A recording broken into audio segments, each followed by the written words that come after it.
yawaddu ahaduhum law yu'ammaru alfa sanah wa ma huwa bimuzahzihihi minal azabi ay yu'ammar wallahu basirum bima ya'malun. Dalam ayat ini tuan-tuan, Allah Subhanahu wa taala berbincang berkenaan dengan salah satu sifat daripada sifat-sifat kalangan ahli Yahudi.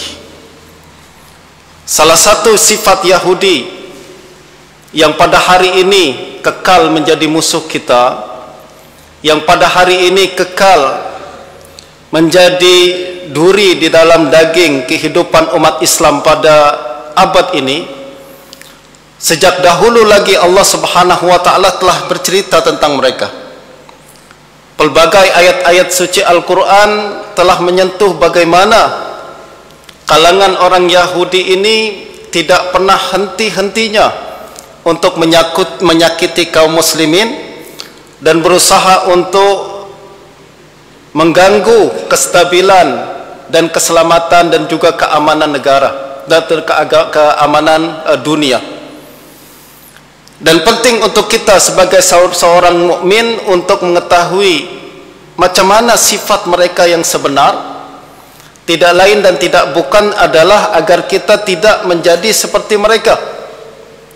Sebab kadang-kadang kita membenci sesuatu kalangan, tuan-tuan, las-las kita pun macam dia juga.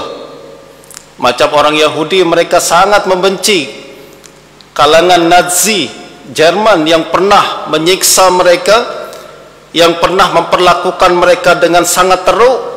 Las-las mereka kemudian berperilaku tak kurang seperti mana yang dilakukan oleh kalangan tersebut. Nah, penting bagi kita, tuan-tuan, apabila kita mengatakan bahwa kita tidak menyukai kalangan ini, untuk mengetahui bagaimana sifat mereka. Tujuannya adalah agar kita menjauhi sifat-sifat tersebut, agar kita tidak menjadi kalangan yang kita benci sendiri. Dan salah satu sifat kalangan Yahudi yang disebutkan oleh Allah Subhanahu wa taala adalah Allah mengatakan wala tajidannahum ahrasan nasi ala hayat. Engkau kaum mukminin akan menjumpai kalangan Yahudi ini, mereka orang yang paling ingin hidup panjang. Mereka orang yang sangat ingin agar hidup mereka panjang umur. Mereka sangat ingin seperti itu. Dengan bahasa kita pada hari ini adalah, tuan-tuan, salah satu sifat mereka adalah mereka takut mati. Mereka takut mati. Wala tajidannahum ahrasan nasi ala hayat. Bahkan Allah mengatakan bahwa mereka adalah kalangan manusia yang paling takut mati. Jadi ahrasan nas maksudnya adalah mereka bukan cuma takut mati, tapi mereka adalah orang yang paling takut mati berbanding seluruh manusia. Jadi bukan sekadar mereka takut mati saja, akan tapi mereka adalah kalangan yang paling takut mati daripada berbanding seluruh manusia.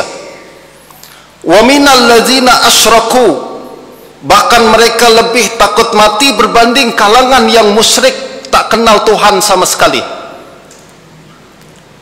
Kenapa Allah katakan macam ni?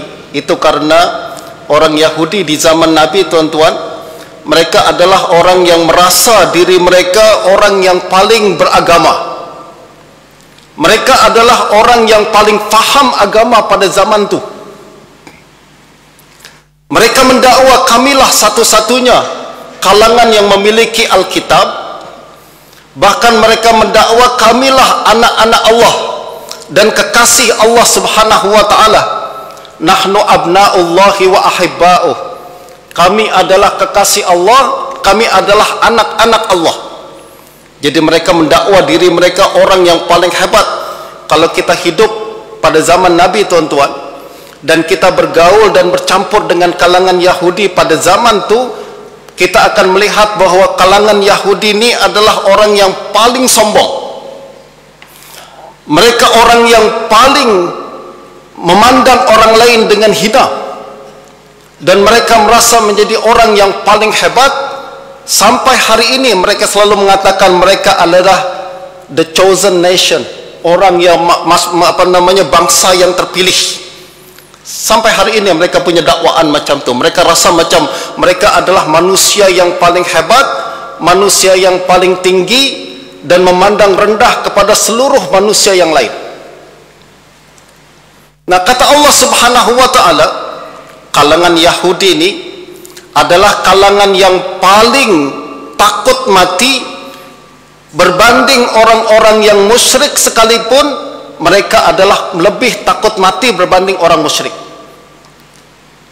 Ini menunjukkan bahwa mereka walaupun mendakwa diri mereka sebagai orang yang paling beragama, mendakwa sebagai orang yang paling disayang oleh Allah Subhanahu wa taala, pada masa yang sama mereka sangat cinta kepada dunia.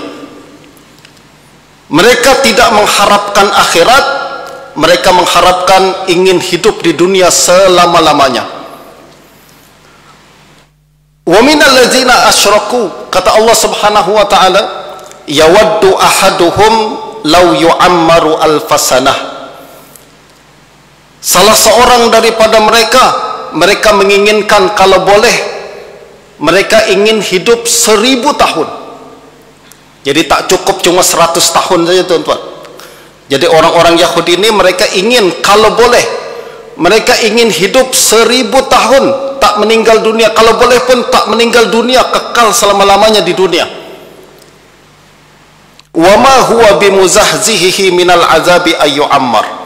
Padahal hidup panjang macam tu pun, kata Allah Subhanahu wa taala, sekiranya Allah bagi kepada mereka usia yang sangat panjang, usia sangat panjang sampai 1000 tahun sekalipun, wa ma huwa bimuzahzihihi minal azab, kehidupan yang panjang tersebut tidaklah akan menjauhkan mereka daripada azab Allah nanti di akhirat.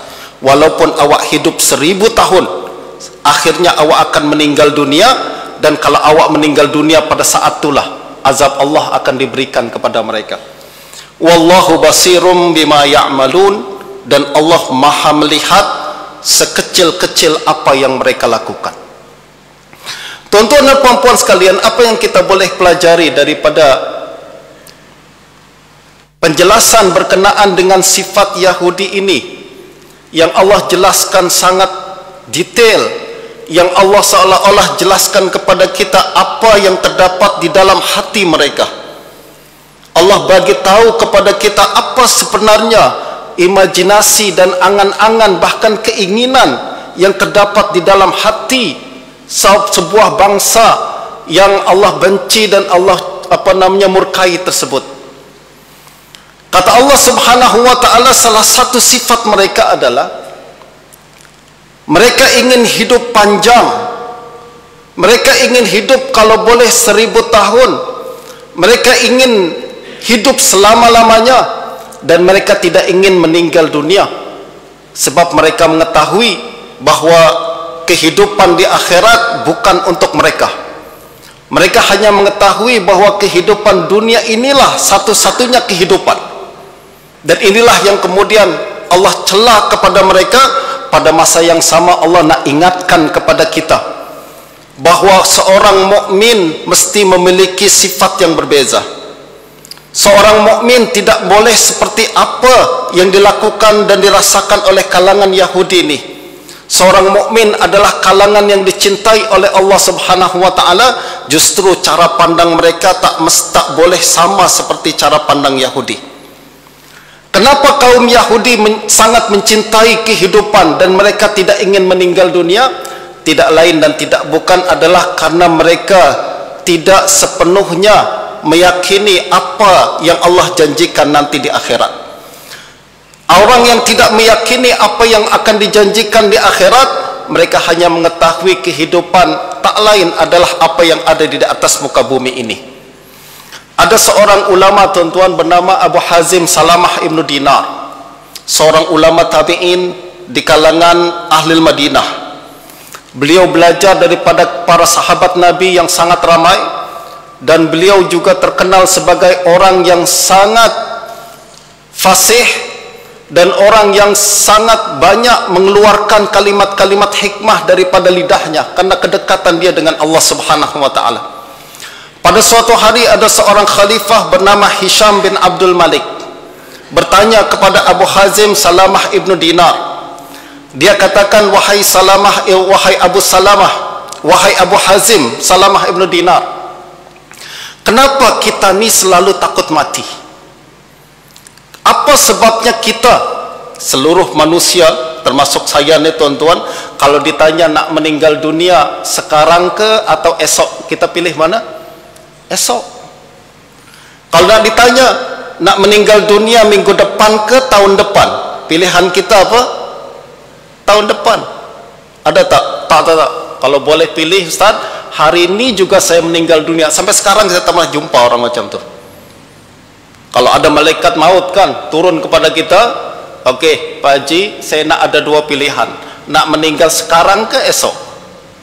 Kita akan cakap, kalau boleh malaikat tundalah sikit lah, esok lah, esok, gitu kan. Kalau boleh 1 minggu depan lah, kalau boleh bulan depan, kalau boleh tahun depan. Bukankah itu pertanda bahawa kita tidak suka kematian? Bukankah itu pertanda bahawa kita suka takut mati dan kita membenci kematian? Kita lebih suka hidup di atas muka bumi ini? Ya, betul. Soalan, kenapa kita takut mati? Soalannya. Nah, ini juga yang ditanyakan oleh seorang khalifah bernama Hisham bin Abdul Malik kepada Abu Hazim Salamah ibnu Dinar. Dia katakan, wahai Tuan Guru, kenapa kita ni, saya dan manusia yang lain yang manusia biasa ni, kenapa kita takut mati? Apa jawapan Abu Hazim Salamah bin Dinar, tuan-tuan? Beliau mengatakan, li'annakum ammartum dunyakum wa akhrabtum akhiratakum fakarihtum an tantaqilu minal umran ilal kharab. Jawapannya simple, kata Abu Hazim. Kita membenci kematian karena kita telah membangun dunia kita begitu indah. Pada masa yang sama kita biarkan akhirat kita macam reruntuhan. Justru kalau disuruh pilih antara nak pindah dari rumah yang indah kepada rumah yang hancur, kita semua tak akan suka. Jawapan yang sangat cerdas, tuan-tuan, betul tak? Kenapa setiap daripada kita tak menyukai kematian? Sebab kita sudah membangun rumah kita di atas muka bumi ini begitu indah. Kita telah invest dan kita telah melabur semua duit kita di dunia. Pada masa yang sama kita biarkan rumah kita yang satu lagi di akhirat terbiar, tak ada apa-apa, kotor, dan tak ada sebarang kebaikan dan kemudahan sama sekali. Justru kalau malaikat datang kepada kita pada hari ini, dia perlihatkan kepada kita, ni rumah awak yang ada di dunia, rumah besar, ada aircon, ada TV, ada isteri, ada anak, ada kereta mewah, dan satu lagi ni rumah awak di akhirat, isinya adalah api neraka dan lain sebagainya. Tuan-tuan nak pindah ke tak nak pindah? Tak ada siapa nak pindah, betul tak? Itu yang menyebabkan kita tak suka kematian. Sebab kematian adalah memindahkan kita dari satu tempat yang sangat indah kepada tempat yang sangat teruk. Dari satu tempat yang sangat selesa kepada satu tempat yang tidak selesa. Dari tempat yang sangat luas kepada tempat yang sangat sempit. Itu sebabnya kita tidak menyukai kematian. Itu sebabnya kita tidak suka kepada kematian. Nah, tuan-tuan dan puan-puan sekalian, ini menunjukkan kepada kita bahawa hakikat kita ni sebenarnya adalah kita punya dua rumah, tuan-tuan. Kita punya dua rumah. Setiap daripada kita memiliki dua rumah. Satu rumah yang tengah kita tempati dan satu rumah lagi yang akan kita tempati. Dua-dua rumah ni penting. Jangan satu rumah kita berikan priority lebih penting daripada rumah yang lain. Rumah yang kita tempati sekarang penting. Siapa kata tak penting? Rumah yang kita tempati sekarang penting. Kita mesti pastikan rumah tersebut nyaman. Kita mesti pastikan rumah tersebut selesa. Kita mesti pastikan rumah tersebut indah, selesa ditempati dan lain sebagainya. Pada masa yang sama, tuan-tuan, kita kena pastikan lagi rumah yang akan kita tempati juga selesa, paling kurang sama selesanya dengan rumah yang tengah kita tempati ini. Dulu ada seorang kiai, guru saya di Indonesia, tuan-tuan. Dia selalu berpesan kepada murid-murid dia. Dia katakan, kalau kita belum punya rumah di akhirat, jangan meninggal dunia dulu. Wah, ini pesanan bagus. Kalau kita belum punya rumah di akhirat, jangan meninggal dunia dulu. Jangan berani-berani meninggal dunia, tuan-tuan. Pastikan kita ada rumah yang kita tempati satu tuh dah selesa, confirm, cantik terlebih dahulu, baru nak meninggal dunia. Bila-bila masa sila meninggal dunia. Dan ini yang selalu kita lupakan, tuan-tuan ya.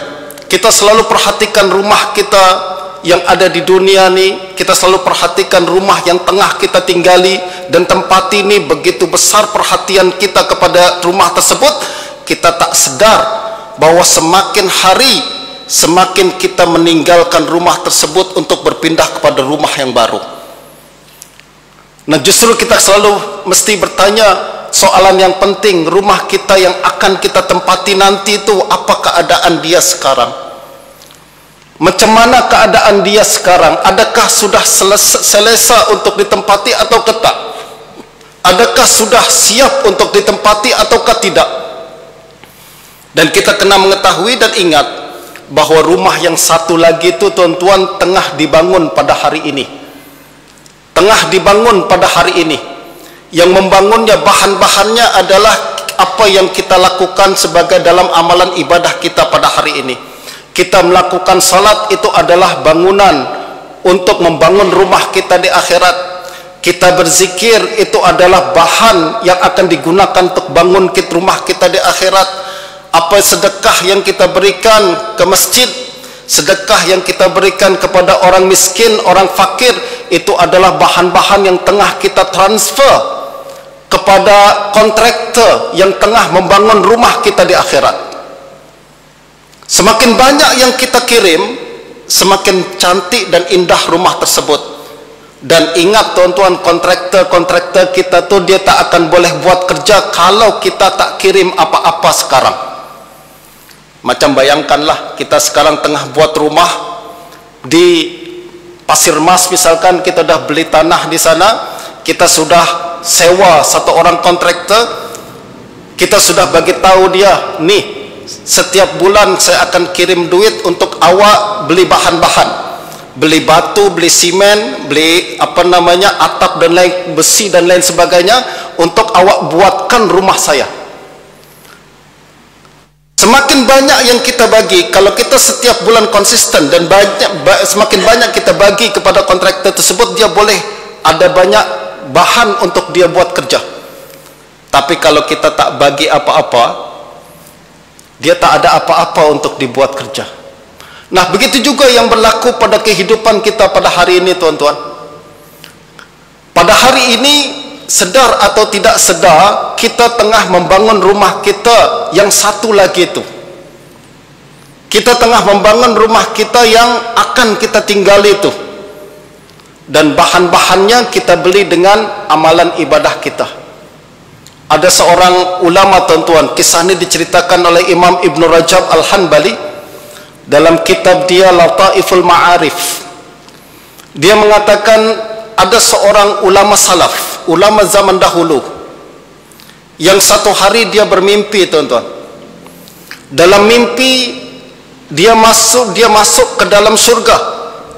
Dalam mimpi dia lihat diri dia berada di dalam surga. Lalu dia melihat ada satu rumah yang sangat cantik, sangat besar, yang tengah dibuat oleh para malaikat pada saat itu. Jadi dia nampak masuk ke dalam rumah ni, ada rumah sangat cantik. Dia nampak malaikat tengah buat rumah tersebut. Dia lalu bertanya kepada salah seorang malaikat yang ada di situ. Dia katakan, minta maaf nak tanya, ya, Ini rumah siapa? Malaikat mengatakan ini adalah darus surur, ini adalah villa kebahagiaan. Milik siapa? Milik awak. Milik saya? Ya, milik saya. Milik awak? Milik awak saya. Saya nampak nih, kata dia, rumah ni cantik, tapi macam masih belum sempurna betul lah, belum siap betul-betul. Kata malaikat, memang belum siap sekarang nih, 3 hari lagi nanti dia siap. 3 hari kemudian dia meninggal dunia, tuan-tuan. Sebab kata Imam Ibn Rajab, selagi mana kita masih hidup, maknanya malaikat masih bekerja untuk kita, kita masih kirim barang lagi. Pada saat selama kita masih hidup, kita masih kirim barang lagi. Jadi malaikat masih terima, lalu dia bangun untuk membangun rumah kita. Kita meninggal dunia, itulah siap rumah kita. Kita meninggal dunia, itulah siap. Itulah rumah yang awak telah bangun sepanjang hidup kita. Sepanjang hidup kita, kita beribadah. Inilah rumah yang telah kita buat untuk kita tempati di akhirat nanti. Nah, justru tuan-tuan, ini yang kemudian mengingatkan kepada kita bahawa kalau orang, kenapa kaum Yahudi tidak suka meninggal dunia, kenapa kaum Yahudi benci kematian, sebab mereka yakin dan tahu bahawa mereka tak punya rumah di akhirat.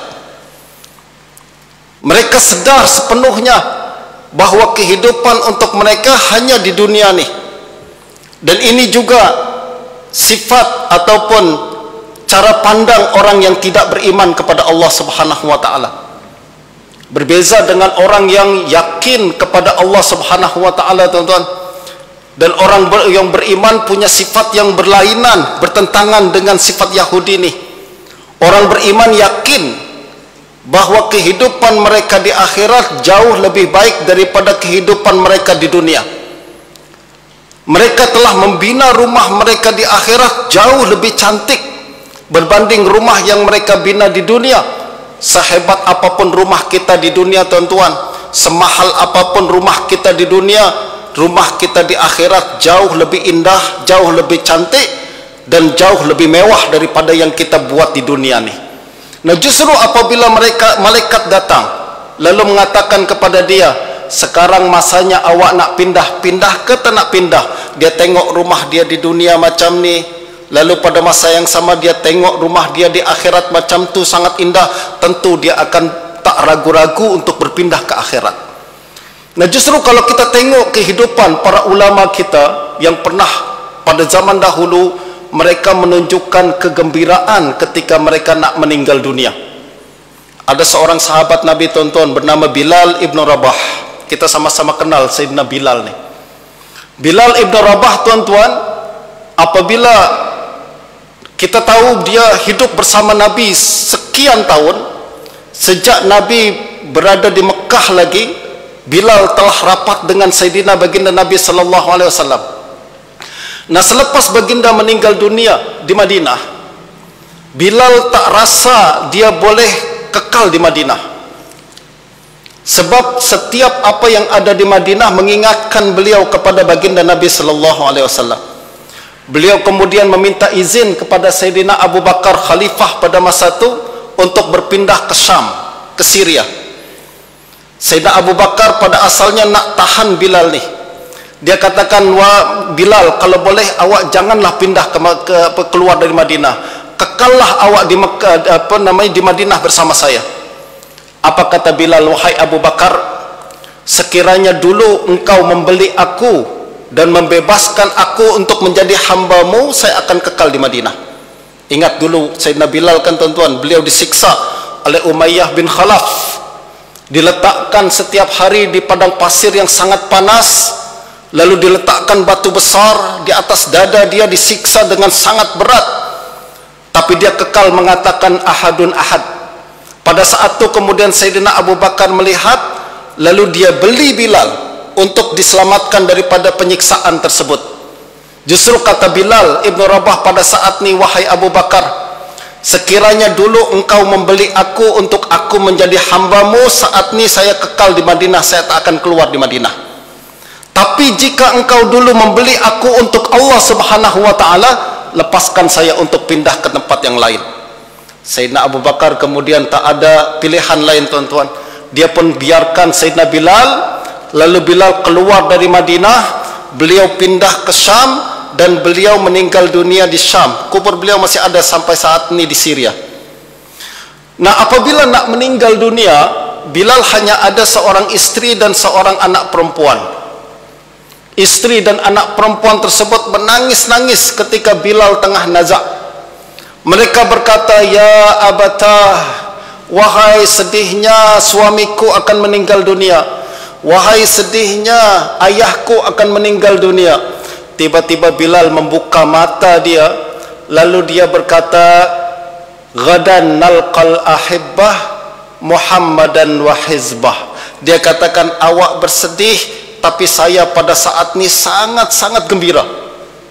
Ketika dia tengah nazak ni, tuan-tuan, istri menangis, anak menangis, semua menangisi perpisahan dengan Bilal.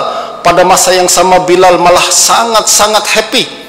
Beliau mengatakan, gadan nalqal ahibbah, sekejap lagi saya akan jumpa dengan kekasih saya, Muhammad dan wahizbah, Muhammad dan kumpulannya.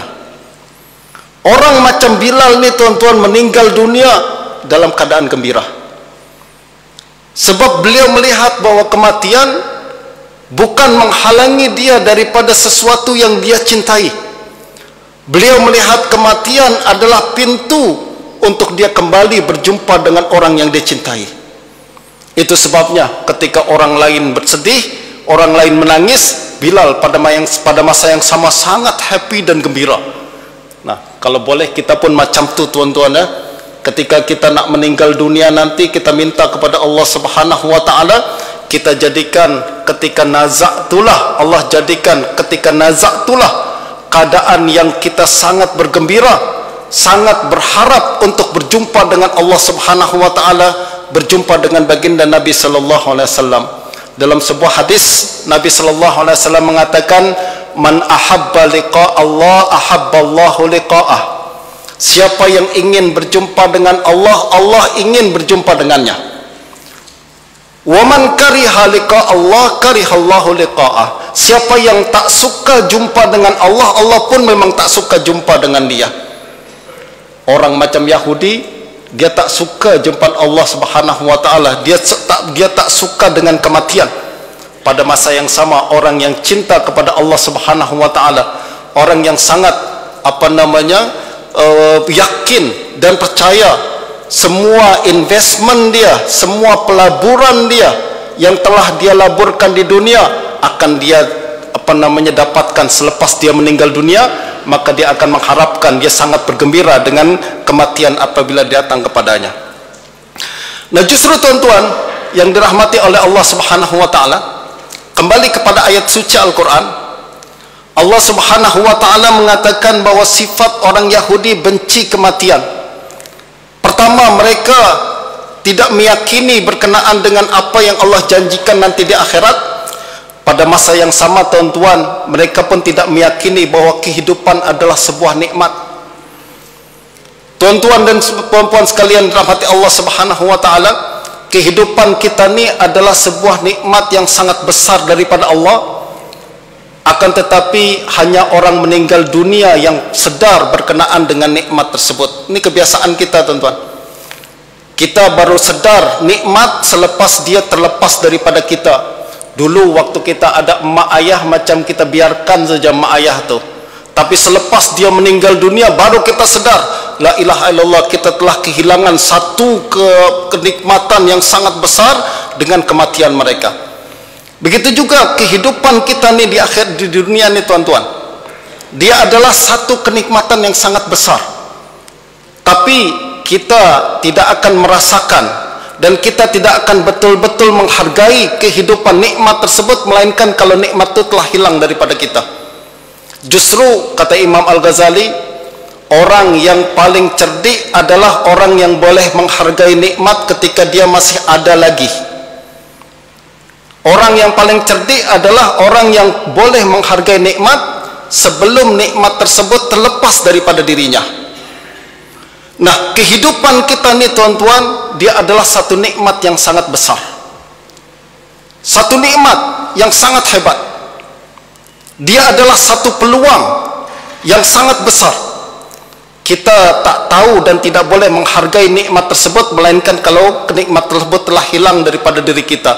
Nanti kalau kita dah meninggal dunia, baru kita akan sedar, la ilaha illallah, hidup adalah satu kenikmatan yang sangat besar. Dia peluang yang sangat besar. Dulu waktu hidup, satu kalimat zikir Allah bagi manfaat yang sangat besar, pahala yang sangat besar. Dulu waktu hidup, satu ringgit yang kita bagi dan sedekahkan, pahalanya sangat besar. Tapi orang dah meninggal dunia tuan-tuan, kalau dia nak kembalikan dia nak bagi semua duitnya pun Allah dah tak terima lagi. Betul tak? Apabila nyawa sudah di tenggorokan, pada saat tu apa yang kita nak lakukan dah tak ada harga lagi di sisi Allah Subhanahu wa taala.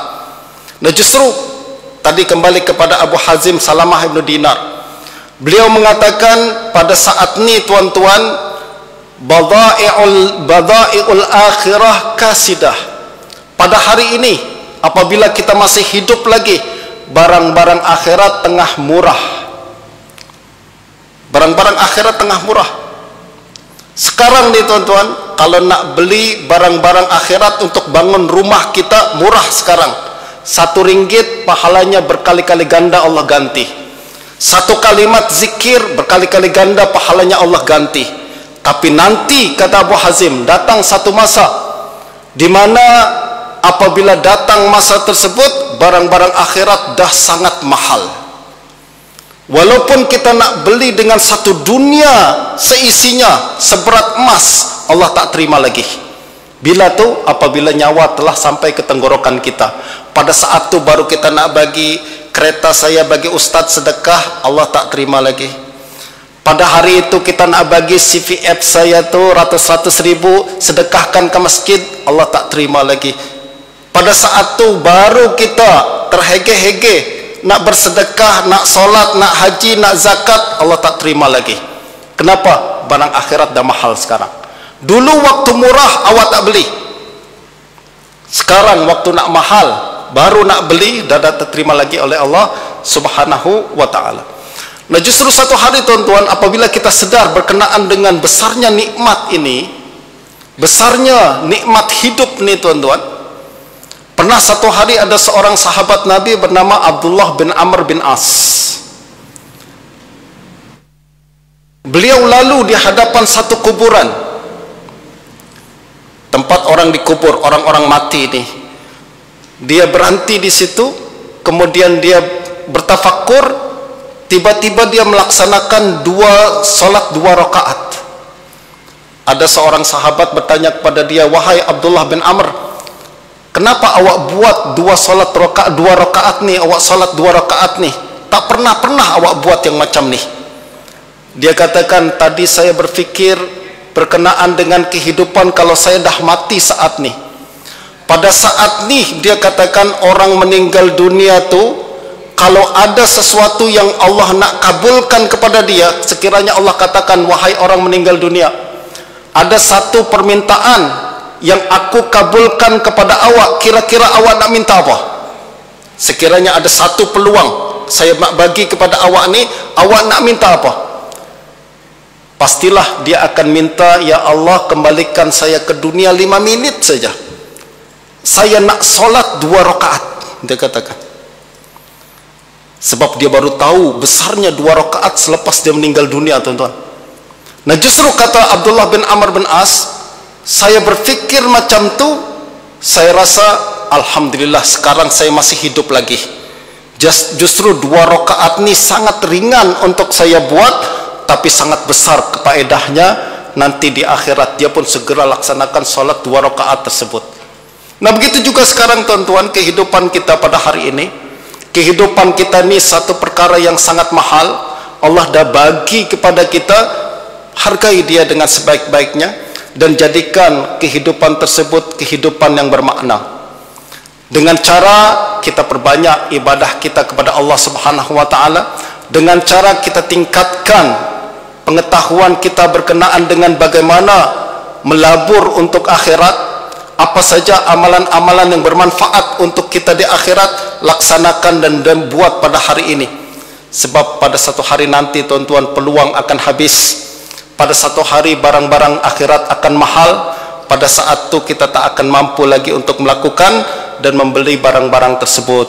Saya rasa masa saya pun dah hampir habis. Kita masuk ke solat Jumat Isya berjamaah, dan mudah-mudahan walaupun singkat bermakna dan dapat memberikan inspirasi bagi kita untuk menjadi mukmin yang lebih baik lagi pada masa akan datang. Wassallallahu ala sayyidina Muhammadin wa alihi wasallam. Wassalamualaikum warahmatullahi wabarakatuh.